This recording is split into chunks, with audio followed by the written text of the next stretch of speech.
Have you ever been in a meeting and everyone is nodding? Nodding is doing this with their head. Everyone's nodding at a phrase and you have no idea what they're talking about. Well, chances are that phrase is either a phrasal verb or an idiom. Phrasal verbs and idioms are made up of basic, small little words, but when they're put together, they mean something completely different and they're used widely in business English globally. So we're going to dive deep into essential business English vocabulary. This includes key modern terms, idioms, and phrasal verbs. By the end of this lesson, you'll have a good knowledge of these. We're going to go through these and practice them, have reinforcing materials. I'll send you an exam on these as well.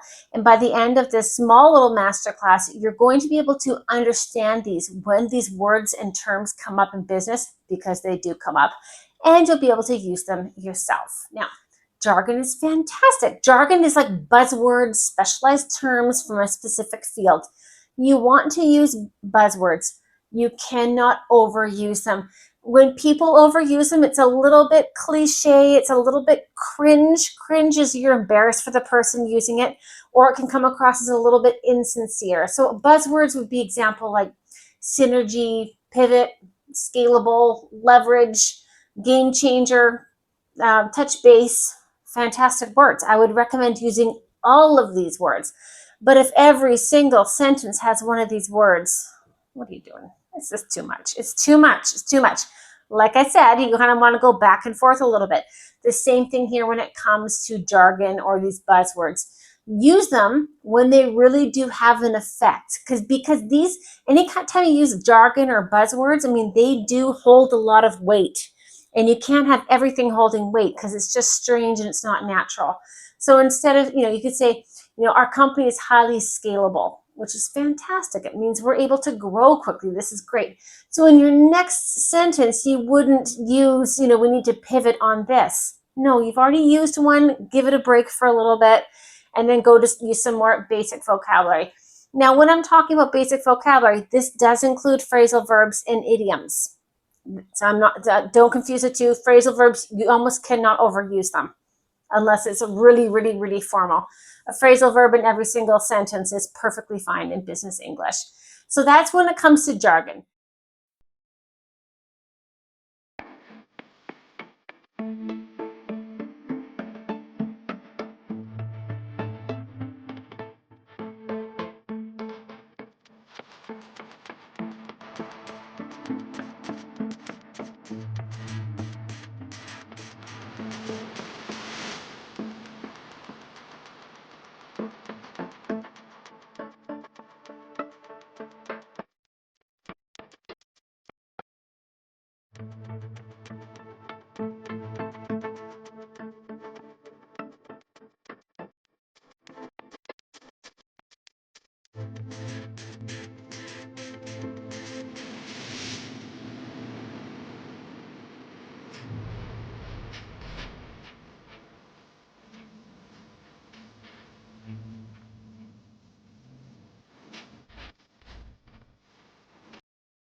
Now, we have slang, and slang is very important. I hate the word slang. Slang sounds like, I know, a bunch of teenagers talking and it's not even in the business world. Well, no, slang is not that. Slang just means like non-traditional vocabulary.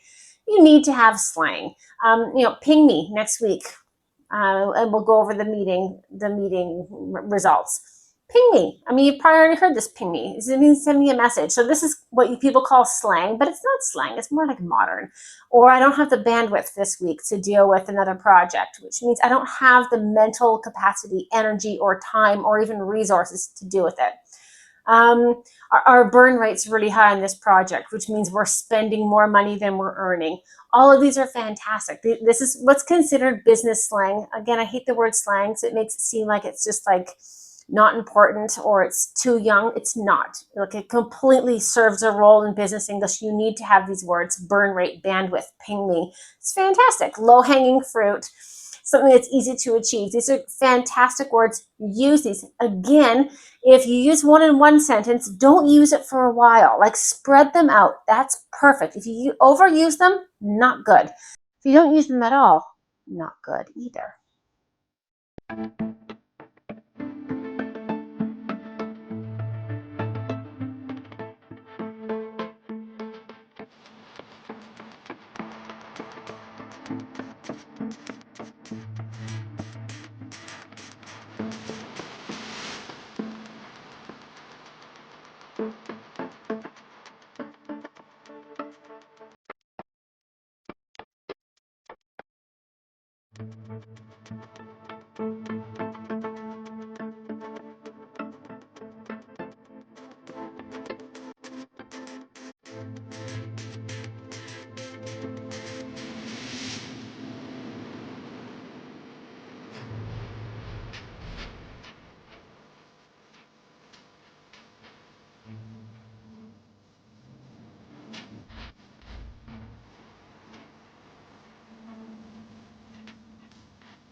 Okay, I've got some idioms for you here. Which of these have you seen before?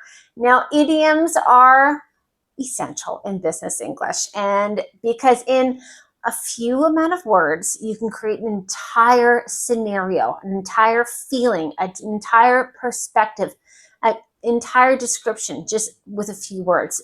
Idioms are key to business English. So let's take a look at, we have some top ones here on the same page. Let's have a quick call to make sure we're on the same page. It means we have the same idea of something. Hit the ground running. I love describing this with Tom Cruise, because in Tom Cruise will jump out of a helicopter and he won't land on the ground, sit down and gather his parachute and gather his things and check his legs if they're broken. No, Tom Cruise will jump out of the helicopter, land on his feet and start running. So to hit the ground running in business English, sorry, this is my only example for hit the ground running, but it's so descriptive, it works. So to hit the ground running in business English means you are immediately productive and effective. This is huge. So our new intern hit the ground running last week, or we have a new project here, we need to hit the ground running to provide for the client. So this means we're not going to spend weeks in training, bringing everyone up to speed. No, we need to be productive and efficient from day one. Next one is balls in your court. And this is a really great one. So many business English idioms come from sports, gambling, and war. This is where business English idioms come from, or military. So the balls in your court comes from tennis. So if we're playing tennis and I hit the ball over the net, it's on your side of the court, balls in your court, which means it's now your turn to do something, or to give your input, or to pay for something, or to take action on something. So I've done my job. Boop, the ball's in your court. It's your turn. Next one is learn the ropes, and this comes from sailing. And learn the ropes means to learn how something's done, to learn how a regular process works. So it takes most interns a week to learn the ropes. They don't hit the ground running. Or how are you settling in your new department? Yeah, I've learned the ropes really well. You had a great onboarding team. Or I'm looking forward to learning the ropes in this new role. And learning the ropes means learning how to do your role. This does not have to be a basic role. This could be a director, a C-level job, and you learn the ropes of a new bit of software, a new system, a new policy, work with a new market. Learn the ropes.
Phrasal verbs. Now, if you look up on my shelf behind me there, I've got a blue book, and that is my own book, which I wrote because I was frustrated with the lack of real global business English resources out there. I just couldn't find a book that wasn't outdated, or it only focused on British phrasal verbs and not globally used phrasal verbs for business English, or wasn't even focused on business English, or kind of older scenarios. And so I did write a book with over 550 essential phrasal verbs for business English, and I included 300 modern business English terms also in that book. So that book has like 1,000 terms of business English. And in there are quizzes, there's dialogues, there's reinforcing activities, there's homework. It's a massive book. It's a fantastic resource for anyone learning English for business, available on Amazon. I'll put the link down below. But the reason I wrote that book on phrasal verbs is because business English is built on phrasal verbs. It truly is the backbone of business. Backbone's like your spine. Phrasal verbs are just key, absolutely key. And so often we'll use phrasal verbs even more in business English than in regular English. So this is really key. And again, phrasal verbs can be tricky for a lot of English learners. I know all these phrasal verbs are kind of dumped on you when you get to like upper intermediate level, and you see this whole world of 1,000, 2,000, 3,000 new words you have to learn. And I know a lot of students are frustrated by it. Phrasal verbs, I mean, as a native English speaker, we learned this as a child. This is just regular vocabulary for us. So there's something wrong with the way that English is being taught. I don't know why we're waiting so long to teach people phrasal verbs. I hope that changes in the materials that's given to kids in schools, because phrasal verbs are just part of our day-to-day vocabulary. The thing is, native English speakers, phrasal verbs are so much a part of our vocabulary, we have no idea we're using them. So we don't mean to confuse people learning English as a second language by using phrasal verbs. We don't mean to make it difficult for you. That's just regular language for us. It's just regular words. So if you are doing business globally with global teams, especially with native speakers, or you're looking to immigrate or study abroad, or you need to function at a high level and advanced level of English, phrasal verbs are essential for you. You need them. So we're going to cover a couple of these. I mean, for someone who's living and working in the business English world, you need 500 phrasal verbs. I mean, when I wrote my book, I brought it down to 550, and it was hard. I wanted to include thousands. I mean, you do need a lot. I did kind of put together the top that you needed, but still 500, that's a lot. That's a lot.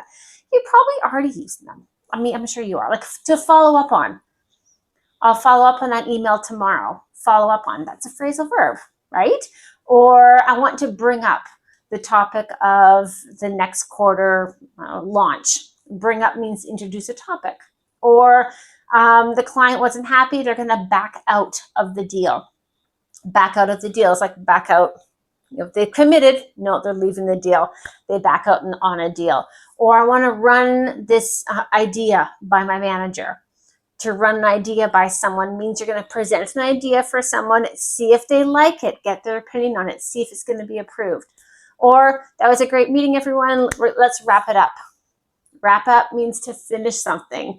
So to wrap up. So these are just basic phrasal verbs. If you don't know some of these, you need to know these ones. These are pretty basic. One of the hard things about phrasal verbs, like there's many hard things about phrasal verbs, but one of the really tricky ones is that many phrasal verbs have multiple meanings. So work out, for example, of course, you know, you go to the gym and you work out, but work out also could mean to be a success. So, you know, I had ambitions to work in this field, but it didn't really work out. It wasn't a success for me.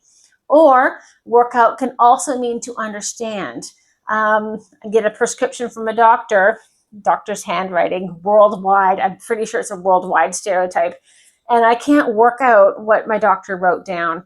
Workout means understand. So there's just 3 meanings of workout. So it's really important that when you learn a phrasal verb, you don't just learn the one, you learn the different meanings for them. And that's really what makes them tricky, because there's so many different meanings for one phrasal verb.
Thank you so much for joining me, guys.